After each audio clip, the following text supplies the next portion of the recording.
So you want to hunker this good attorney down from the very beginning, so they are with you the entire journey.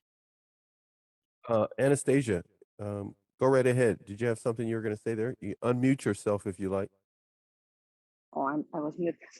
Susan, just quick question. What if attorney quit on me? Not I quitted on my attorney.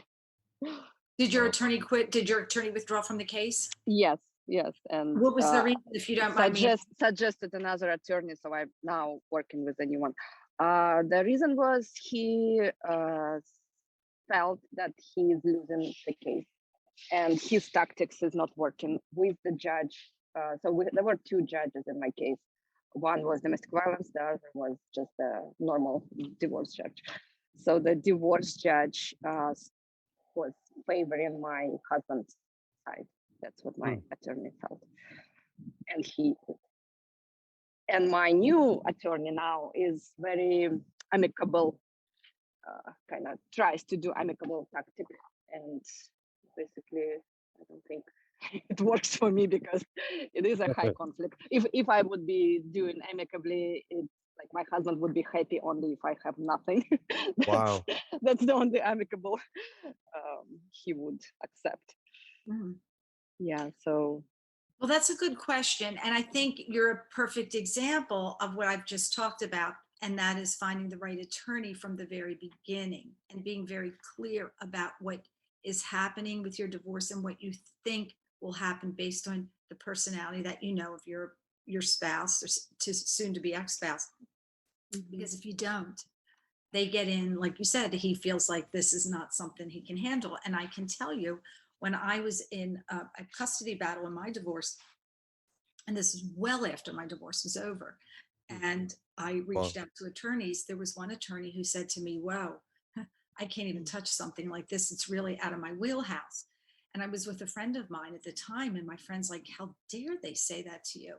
And my answer was, "No, thank you for saying that to me. The last thing I would want to do is hire somebody who's out of their league. And there's nothing wrong with somebody not wanting this kind of high conflict divorce.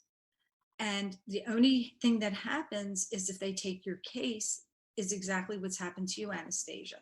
I understand your current attorney wants to be amicable, and that's nice. There are collaborative attorneys out there. They don't do well with if you're divorcing with a narcissist, because they always want to collaborate and a narcissist will not. Yes, They have to exactly. be That's ahead what of the happened. game. Yeah. They have to see what's happening and they have to understand what's happening without saying narcissist, unless the attorney wants to say, "Oh yeah, they're a narcissist, blah, blah, blah." But you want to make sure that they understand the energy of your case, because if not, and they want to be, and I'm not saying this in a negative way, but they feel like, well, let's collaborate, let's everybody get along. A narcissist is not going to, just not going to happen. No. And in fact, they will use that to their advantage. And you will find yourself drowning in divorce garbage. You will never be able to get your head above water, because they will put on the appearance that they're collaborating, and they walk right out of mediation, and they walk right out of a meeting, and they go, not going to happen. So if you have an attorney who understands that, you will be much better. If you have an attorney who's like unicorns and rainbows, and it's like, we're all going to get along, and we all want to collaborate, and we all want to be friends, and let's all have cake, not going to happen with a narcissist. And we're on narc abuse right now, which is why I can say that freely.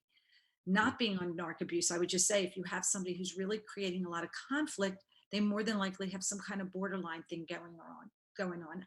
I can't diagnose them. I'm Sure, not, of course. Right. normal people don't act like some of the things that I hear.